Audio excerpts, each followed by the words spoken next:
mendengarkan podcast ini. Shalom saudara sekalian, salam sejahtera. Kebenaran hari ini berjudul Membalas Kebaikan Tuhan. Dalam fakta hidup ini terdapat anak-anak yang dibesarkan oleh orang tua. Mestinya setelah dewasa, anak-anak ini membalas kebaikan orang tua, saudara. Ya, mestinya begitu. Tetapi kenyataannya, saudaraku, mereka ada ya di antara mereka yang hanya menuntut dan merasa berhak untuk mendapat fasilitas daripada mengabdi kepada orang. Hal ini benar-benar menyedihkan, bahkan tidak sedikit anak-anak tersebut masih menyusahkan orang tua di hari tua orang tua mereka. Hal ini dikemukakan bukan berarti orang tua menolak dibebani oleh anak-anak, tetapi orang tua menginginkan agar anak-anak bisa memikul beban sendiri dan bisa memikul beban ya, saudara yang lain, yaitu memikul beban anak-anaknya sendiri atau bahkan kalau sudah punya cucu bisa memikul beban anak cucu atau sesamanya. Dalam kehidupan sebagai keluarga Allah juga terdapat orang-orang Kristen yang mengikut Yesus sekian lama, tetapi hanya mau menuntut diberkati secara materi dan tidak berpikir untuk mengabdi kepada Tuhan sebagai bentuk membalas kasih Tuhan.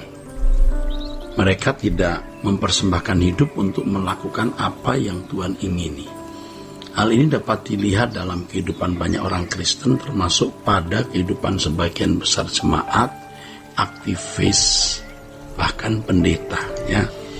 Dari pengalaman hidup yang sudah kita jalani, kita melihat fenomena real ini. Fakta ini sangat objektif, tidak mengada-ada. Memang banyak orang Kristen yang tidak tahu diri, aktivis gereja bahkan pelayan Tuhan yang sudah berjabatan pendeta tidak memahami hal ini dengan benar.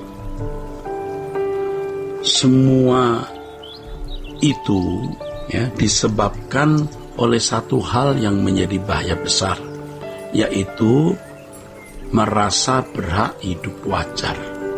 Hal ini dikemukakan bukan bermaksud membuat standar baru dalam hidup kekristenan.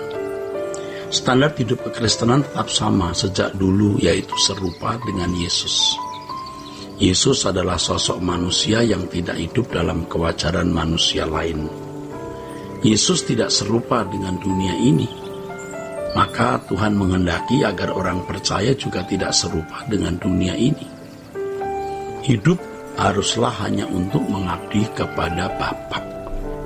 Di hadapan pengadilan Kristus nanti, orang percaya baru sadar sepenuhnya bahwa hidup manusia yang telah ditebus oleh darah Yesus hanyalah untuk mengabdi kepada Allah sepenuhnya, tanpa batas, saudara. Nah, penyesalan yang dialami oleh orang yang tidak mengerti kebaikan Allah, yaitu mereka yang hanya menuntut tetapi tidak mau membalas kebaikan Allah, mereka terbuang sebab mereka tidak bisa mengabdi kepada Allah. Orang yang tidak mengabdi kepada Allah sejak di bumi ini tidak akan pernah bisa mengabdi kepada Allah selamanya di surga nanti. Jadi kalau di bumi tidak bisa mengabdi kepada Allah, di surga pun ya tidak mungkin dapat mengabdi kepada Allah. Jadi pengabdian kepada Allah itu harus dimulai sejak di bumi dengan kualitas yang tinggi. Karenanya dalam doa Bapa kami, Tuhan mengajarkan kalimat, datanglah kerajaanmu, jadilah kehendakmu di bumi seperti di surga. Saudara, banyak pekerjaan Tuhan yang terbengkelai dan ini keadaan parah yang menyedihkan hati Tuhan. Kita harus memiliki beban untuk mengerjakan pekerjaan Allah yang terbengkelai ini. Ya harus. Kita harus memiliki beban, saudaraku. Kita mengerjakan pekerjaan Allah di tempat kita dan dalam bidang kita masing-masing dengan ketulusan dan motivasi yang murni yang hanya ditujukan bagi kepentingan kerajaan Allah, ya, atau bagi kepentingan kemuliaan Allah. Kita tidak boleh memiliki agenda pribadi di dalam kegiatan pelayanan. Kita harus mempersembahkan segenap hidup kita ini untuk Tuhan, ya. Dengan demikian, saudaraku, kita benar-benar bisa menjadi utusan Kristus. Artinya sungguh-sungguh meneruskan karya keselamatan yang telah diselesaikan Yesus di Bukit Golgota. Karena keselamatan tidak berhenti sampai di Bukit Golgota, bahkan tidak berhenti sampai di makam Yusuf Arimatea. Yesus bangkit. Dan Injil keselamatan harus diberitakan sampai ke ujung bumi. Pada masa sekarang ini, yaitu masa yang penting dan genting, kita tidak bisa lagi berjalan dengan orang-orang, ya, yang mengambil bagian dalam pekerjaan Tuhan hanya untuk kepentingan pribadi secara terselubung. Mereka adalah pelayan-pelayan palsu atau saudara-saudara palsu yang tidak perlu ada di sekitar kita. Sebab walaupun mereka memiliki potensi, ya, mereka sangat mengganggu pekerjaan Tuhan, saudara. Sangat mengganggu pekerjaan Allah yang dipercayakan kepada kita, ya. Walaupun kita tidak memiliki apa-apa, asalkan kita benar-benar mengasihi Tuhan dan memiliki beban terhadap jiwa-jiwa yang terhilang untuk diselamatkan, artinya dikembalikan ke rancangan Allah semula, maka Allah pasti melengkapi kita dengan semua fasilitas yang kita butuhkan. Ini janji Tuhan, ya, Ia menyertai kita senantiasa sampai pada akhir zaman.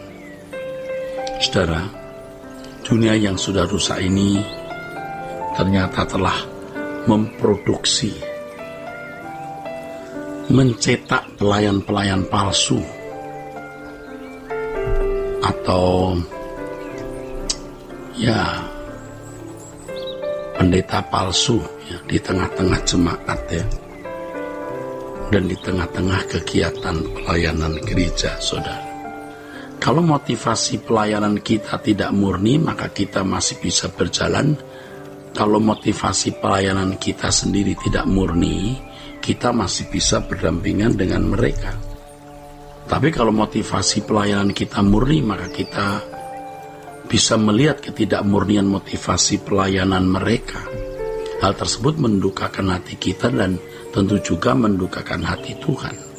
Mereka adalah orang-orang yang melakukan kegiatan rohani tetapi tidak mengubah orang sesuai dengan maksud tujuan keselamatan diadakan. Ya, mereka melayani Tuhan bukan karena hendak membalas kebaikan Tuhan, tapi supaya memiliki atau memperoleh keuntungan secara materi atau keuntungan duniawi dalam kegiatan pelayanan mereka. Inilah pelayan-pelayan upahan yang tidak akan dapat menjadi berkat secara benar bagi jemaat yang dilayani. Kiranya kebenaran ini, saudara, memberkati kita sekalian. Sola Gracia.